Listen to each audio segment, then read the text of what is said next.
That's my secret, cat. I'm always angry.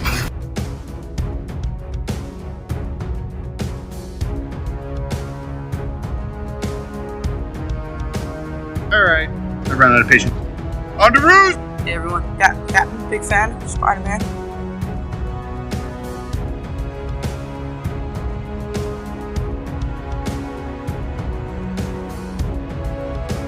Avengers! Assemble.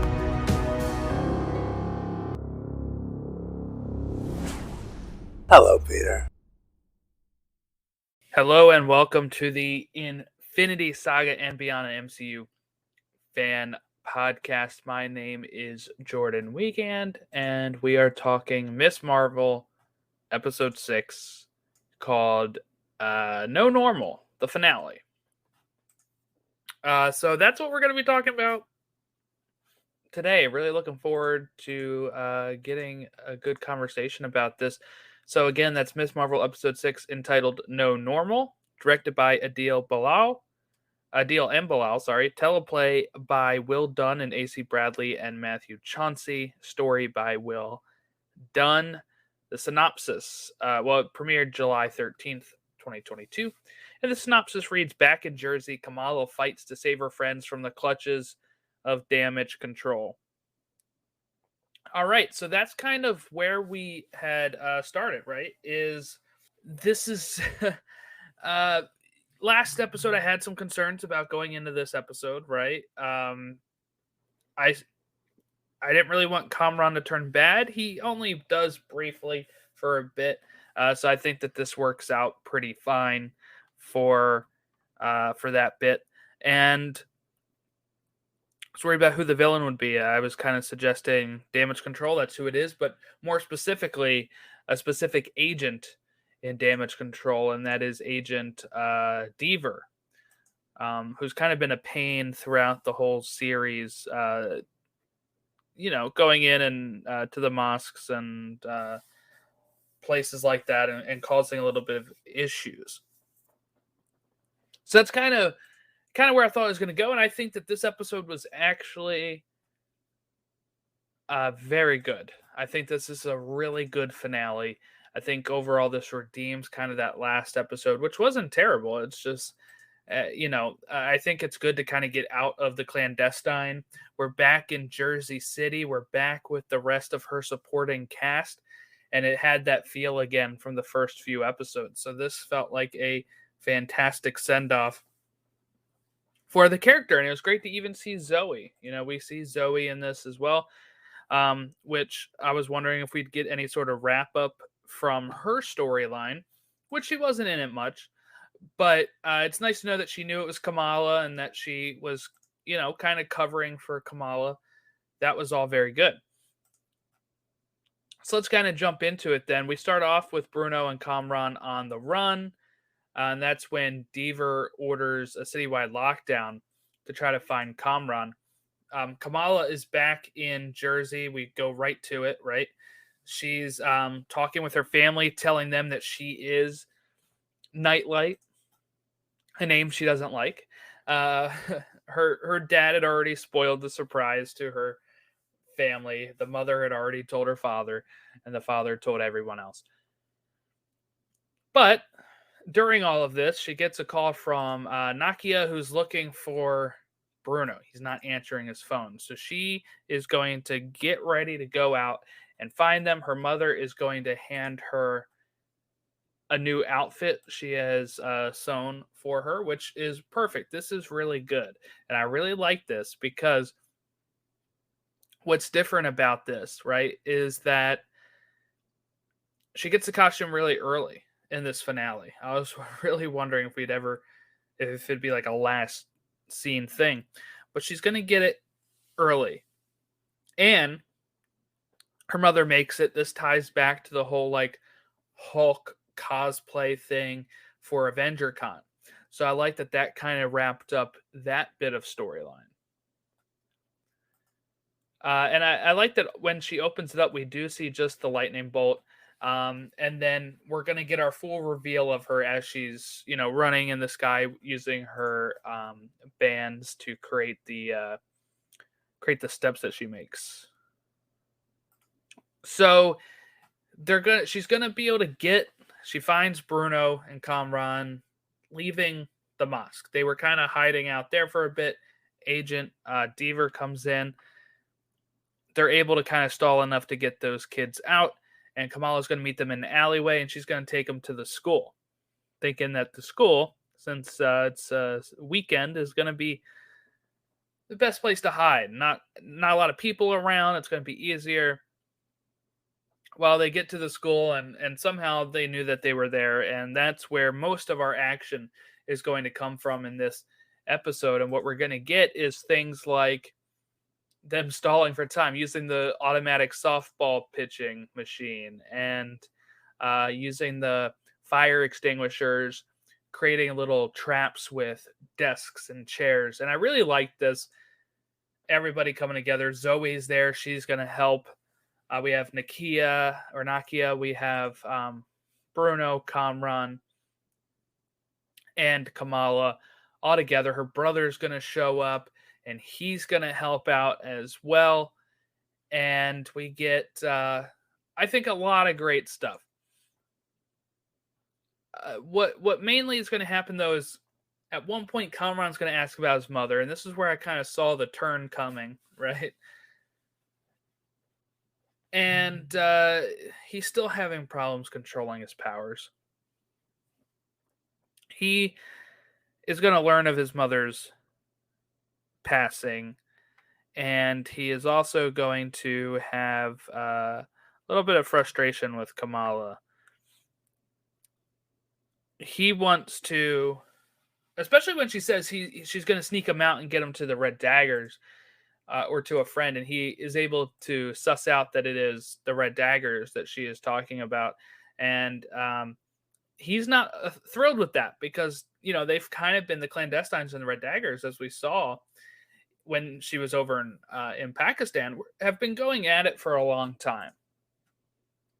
So I kind of like the idea of those two setting their beefs aside, and that's what will happen near the end of it. Kamran and why am I blanking on his name? Kareem, who is the Red Dagger, have been going at it for a while. They're going to set that aside, and he's going to assist Kamran and get him out of there, as we see when they kind of show where everybody's going later on in the series. During this time at the school, we get some really good stuff. I think the best stuff happens when we get out of the school, when we get to the point where she has to actually use the word. She's going to say the word embiggen, and she's actually going to get her comic type powers where she embiggens herself, and it looks like, with the big fists, the skinny arms, taller body with her embiggening powers, kind of exactly how she looks in the comics, but the only thing different is that she's got that like crystallized look to her when she does it here. So that was really great, and her having to fight off Kamran, but also fight off damage control. And at one point, I love when she puts the little like dome that covers Kamran's powers going out of control here, and she's going to be able to contain it, get him back and settled, and he's going to go through the ground and escape that way. And I think this is something that has kind of been missing from the MCU recently, without having secret identities and also just focusing on saving people. I really loved, when they are one of the trucks from damage control gets like launched in the air, and Kamala has to reach out and grab it and stop it from going in to the crowd. And it really reminded me of the Sam Raimi films, when you have the car going and then, the people are about to recoil, and then you see the webs holding it up as Spider-Man has stopped it. And I think I've been kind of banging on this drum for a bit here that we need to see more saves. We need to see more civilian saves. That's what I really liked about Multiverse of Madness at the beginning, right? When Doctor Strange goes out there, he saves the person pushing the stroller as the Thing is approaching them. And Kamala does it a lot here, and that is something that is severely lacking in the MCU as of recent. I feel like Iron Man 1, Iron Man 2 had some of that. Iron Man 2 especially, right? When at the World's Fair thing, the Stark Expo, and we have like the little kid with the Iron Man mask and Tony saving him, which has now kind of been referenced as maybe being Peter, like in interviews, Peter Parker. Not sure if that is official canon or not, but it's stuff like that that we need more of, I think, in this. And so far, what we've been dealing with is so many more cosmic threats, or when people are, I think, assisting, like they are saving the world away from everywhere, right? Like Infinity War and Endgame, they go to Wakanda to kind of draw Thanos there. I mean, I don't think they're really trying to draw Thanos there, but when you're a writer, right, you're like, let's put him in Wakanda in the fields and get him away so we don't get complaints about buildings falling down and them not caring about saving people. Because that was a big issue with Age of Ultron. People were really upset with Age of Ultron and the destruction that the Avengers left behind with Sokovia, which has kind of then pivoted the whole MCU into the Sokovia Accords, Civil War, Infinity War, Endgame stuff, where we had none of that. But what happens is when all these battles take place away from civilians, there's no civilians to save and make these wonderful saves. So having a smaller story like Kamala and being in the school, being with her community, her saving her community from, the damage control or vehicles falling out of the sky is something that I want to see more of. And I want to see more of that specifically with Spider-Man whenever we get another Spider-Man. But I just want to see it more with everything. And I'm kind of worried that, with the Marvels, it's probably going to be another situation where everything's away from it because it'll probably be a space-bound, cosmic type thing. I don't know the next time we're getting something like this. Maybe Echo or Daredevil. Rumors of the Daredevil series. It's not officially announced, but some of the trades reported it. Stuff like that.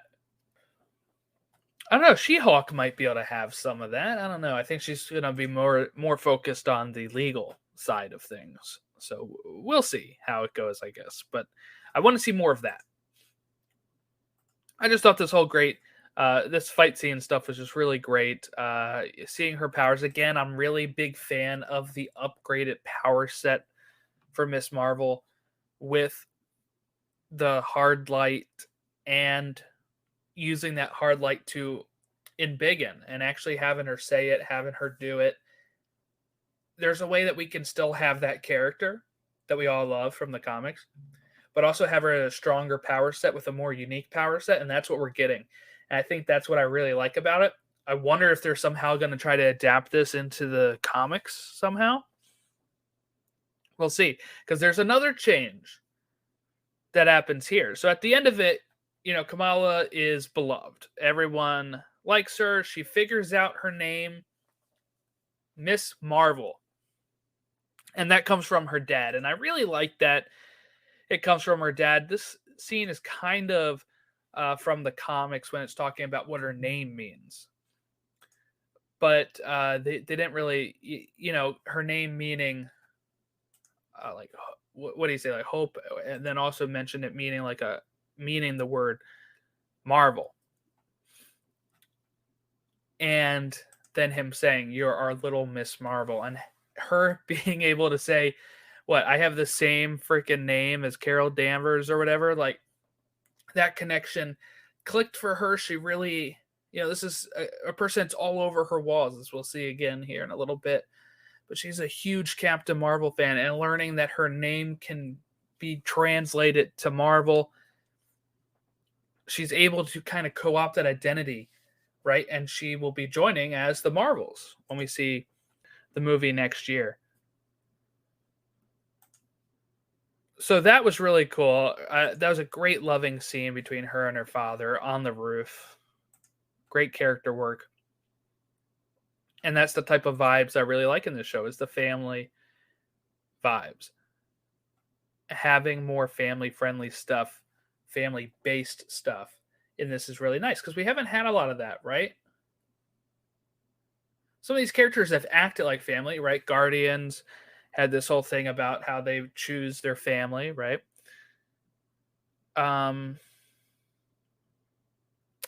Fantastic Four is like Marvel's first family. We haven't gotten them in here yet. The Avengers are sort of like a family, but not in this type of way. Like, this is really, I think, a unique first here. Maybe you can say Aunt May with Peter Parker, but I don't think it's at this level. The support she is receiving from her family to do this after they, especially after her mom did not like her being obsessed with superheroes and all that kind of stuff.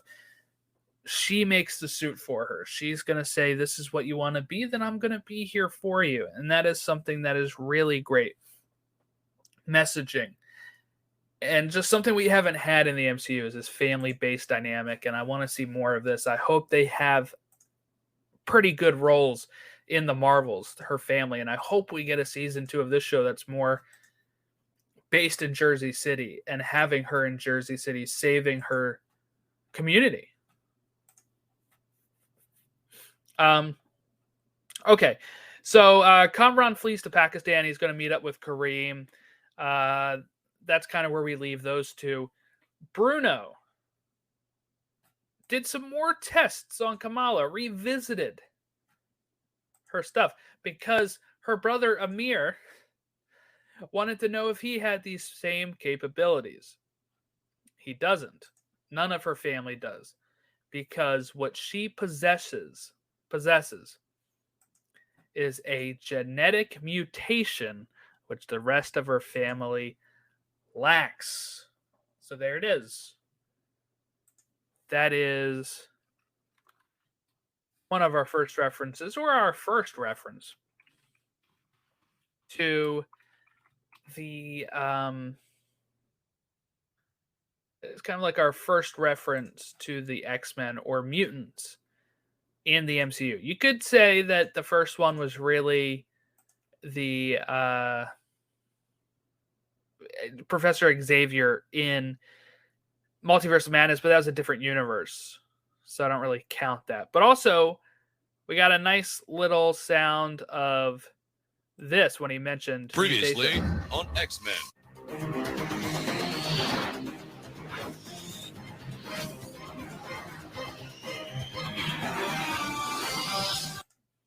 Got a little of that guitar riff, a little synth version of that. That was pretty cool. Really, really like. I missed it the first time. I was watching it in my car on lunch, and then had to go back and listen to it when I saw people talking about it. But it's a really great little riff. Look for that when you hear him say genetic mutation. It's confirmed. Press interviews afterwards. Kamala is a mutant. She's the first mutant in the MCU that we know of. And why does that make more sense than Inhuman? Why are people not upset? Some people are, I guess. Most people really like this, I think. It makes a lot more sense because, as I mentioned in some of these other podcasts when it comes to the Inhumans, right, is that was a mandate pressed by Ike Perlmutter because they no longer had the rights to the X-Men. The X-Men were with Fox, and it was getting to a point where I guess they never thought they were getting back, because it wasn't until like 2015 he really started pressing this mandate, or no, 2012, 2013, they started pressing this mandate for the Inhumans and making all these people Inhumans with the Terrigen Mist to kind of replace the mutants. And it was because Fox had the merchandise rights, so they couldn't make more money off of these characters, or they'd have to give them a cut of the merchandise, I think it was. So Marvel wouldn't produce like any X-Men merch, any like Fox X-Men merch, because if they did, they would have to give cuts of it to Fox. So then they started cutting down for Fantastic Four and X-Men in the comics. They were actually started cutting titles and cutting their significance. And that was frustrating for a lot of people, because one of Kamala Khan's creators came out and said, hey, during this interview, hey, I was Sana Amanat, Sana Amanat, that came out and said this. She said, I wanted her to be a mutant originally. So it seems like this is kind of a correction now. This is a correction that Marvel is making in the MCU where they're not tied down to this stuff and can say, especially with Feige being in control of the MCU, Ike Perlmutter is not part of this at all. He's able to say, let's make her a mutant then. And this also makes sense because there's no reason to have two very similar groups, the Inhumans and mutants, in the MCU at the same time. So while you can have the Inhumans royal family like Black Bolt, Crystal, Lockjaw, all that stuff, Medusa, you don't need to have the new Inhumans like Quake, right? Or Kamala as Inhuman. And all these other Inhumans that got awakened with the Terrigen Mist in that 2013 event during the Infinity by Jonathan Hickman. Because if you have those people getting introduced with the Terrigen Mist at the same time that you're then having people find out about mutations, the people watching at home are not going to know the difference between Inhumans and mutants when they're pretty much the same. Right? Inhumans have something in them, the Kree blood or, Kree descendancy, that gets awakened with the Terrigen Mist, and they go through Terrigenesis. They come out and they have their power.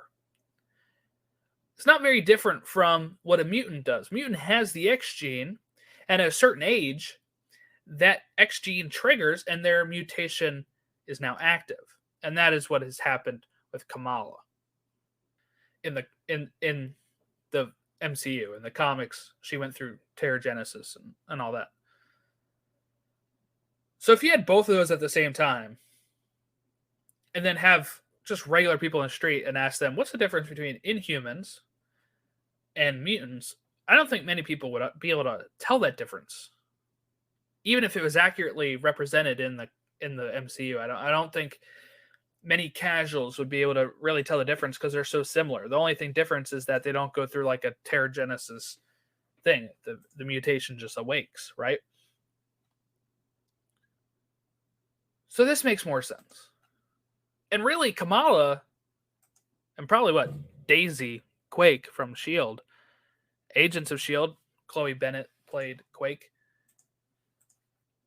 We're not really sure how that is MCU relevant or anything at this point, but those two are like really some of the only famous new Inhumans. I'm trying to find some other ones that I know. Crystal is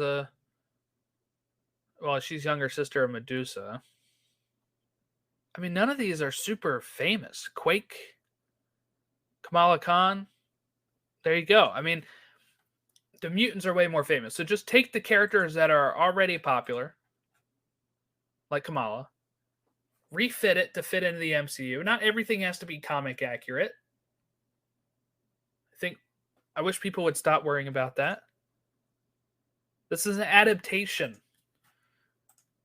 And the adaptation is that she's a mutant now. And it's a better adaptation. She's got new power set and she's a mutant. There you go. Love that for her. And again, I don't know how that's going to fit with the comics, if they're going to try to make that fit in, or if they're just going to kind of just have her. Because here's the thing, right? Is then if you're a fan of the show and never read a comic and you go pick up her comic, her power set's completely different and she's an Inhuman, not a mutant. So I do wonder if they're going to try some synergy with that, or if they're going to leave them separate. I think you can leave them separate because they're different universes. You don't have to worry about it. And now Feige's in charge of all of that too. So we'll see what kind of decision he makes. Not a big Inhumans fan, Kevin Feige, I think here.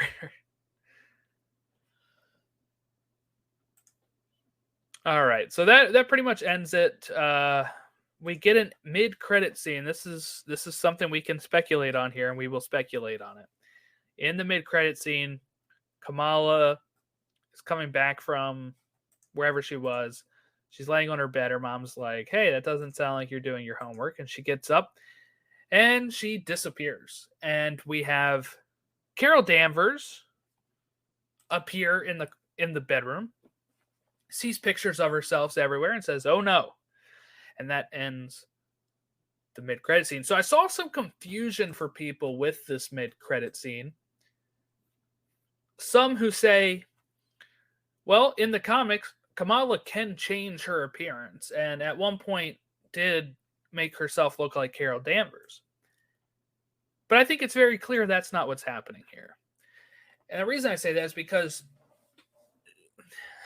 she says, "Oh no," when she sees pictures of Carol Danvers in her room. Kamala already knows she has those pictures in her room. It's not like, I think if it was something where she had changed her appearance and didn't realize it, she would have like woke up or, whatever, got there and saw herself in a mirror and then been like, "Oh no." Right? There's no mirror look. She has no idea what she looks like. This is Carol appearing here and being like, "Oh no, I'm on Earth," is what I'm assuming her "oh no" is about. I'm in a room of a fangirl here. I'm on Earth. Where is this girl now? She might know what has happened to Kamala. And here's some speculation that we can talk about. So this has happened in the comics. This was from Captain Marvel in 1968 when it was Marvel as Captain Marvel, not Carol Danvers. This is issue number 17, published October 1st, 1969. This storyline happened. Rick Jones had joined with the Kree Captain Marvel, and he finds himself drawn to something mystical called nega bands. When he wears the bands, he's linked to Captain Marvel, and once joined, one of the two remains in a protective bubble in the negative zone. After either person not in the negative zone strikes the nega bands together, or a certain amount of time passes, the two switch places. So her band activated while she's laying on the bed. She looks at it, and now she's gone and Carol's here. So I'm assuming this is what we're getting, is that the bands that she has had, the bangles she is wearing, are actually nega bands or something similar. They may not call it that. And with the nega bands, it pulls her into the negative zone. So that's probably where Kamala is. And now Captain Marvel is here where Kamala is. If they don't go with the negative zone and actually call in the nega bands, they could just have it where they switch places. So now she's on the planet that Carol was on instead of the negative zone, right? Could be either or. So my question is this how we're getting the Marvels? Is this a scene from the Marvels? That's happened in post-credit scenes before, where we saw at the end of Ant-Man, Falcon and Steve having Bucky and interrogating him. That was a scene from Civil War that they plucked into Ant-Man. Could this be a scene from the Marvels put into Miss Marvel here? Because I would assume it has to be. I don't think they're just going to kick off the movie with expecting people to have seen this, right? Because this is a Disney Plus show. This is not another movie, right? Disney Plus shows don't have the same viewership that movies do. So I assume this will be somehow built into the story as well. And maybe we'll see it from Captain Marvel's point of view instead of Kamala's point of view. But I think they're still going to give us some sort of introduction to Kamala if you missed the show. They're going to have probably showing us where Captain Marvel is again. And we're going to get Monica Rambeau as well in this show. So something to look out for when we get the Marvels next year. But I assume this is how Kamala gets wrapped up in that storyline. Because the question was always, how are they going to get her involved? Is it just because she's taken the name Miss Marvel that they're going to be like, "Oh, hey, I hear you're a fan"? No, it doesn't make any sense, right? So it definitely seems like these bands or bangles are going to play a part in why they switched places. That is going to be the discovery for Carol that she's somehow linked to Kamala. And it's going to bond them together through this journey in this movie, which is going to be perfect for Kamala. Kamala loves Carol. She's going to love that she's bonded to her like this with the bands. And that is going to be a pretty interesting plot for the Marvels. We don't know everything about it, and I think that's something that's exciting. But knowing this little bit about it is, I think, very exciting because, like I said, we just didn't know a lot about the Marvels, and now we're getting a little taste of what we're going to get with this movie. Well, that's about it. Not much more to speculate on. Overall, I really enjoyed the show. It's up there for one of my favorites, honestly. It's hard to rank these things. It really is. It's hard to rank all of this stuff. But overall, 2022 for the MCU has been good for me. I enjoyed Moon Knight. I enjoyed Multiverse of Madness. I enjoyed Love and Thunder. And I enjoyed Miss Marvel. Now we get She-Hulk next, which is going to be more comedy-based. So that'll be a different feel to it as well. There's rumors of certain characters we're going to get in She-Hulk that I'm excited about if they come to pass. So what's going to happen with this show in the meantime? Probably going to take a week off here because it's been so busy for me recently. Probably going to take a week off. Probably going to do a little bit of review for comics. Eve of Judgment just came out, which is building into their new event, Judgment Day, which is a battle for Avengers, X-Men, and Eternals going up against each other. So that kicks off this week. So I'm probably going to read both of those and then maybe do something about that storyline as a comic, like a little video review or something, or audio review, I guess. If you want to give us any sort of feedback, if you have any suggestions for what I can do in this down period, I think we might try to do a She-Hulk get to know as well. There's a really good storyline I read before that I think we could talk about on here. But that is Marvel Plus Recaps at gmail.com. Or you can get us on Twitter at TOInfinitySaga, Facebook.com/Infinity Saga Beyond. And all of those links are actually in the show notes below. You can rate us on iTunes now and also on Spotify, which would be very helpful if you would like to do that. That helps more people locate our show. Which means more listeners. But yeah, other than that, I hope everyone has a great rest of their week. I hope you all have enjoyed the show as well. If not, give us feedback why. About our show, about my show specifically, or about overall Miss Marvel. I think it'd be very interesting to get other points of view on the show. All right. Well, thanks for listening. Have a great rest of your week, and we will catch you all next time on To the Infinity Saga and Beyond.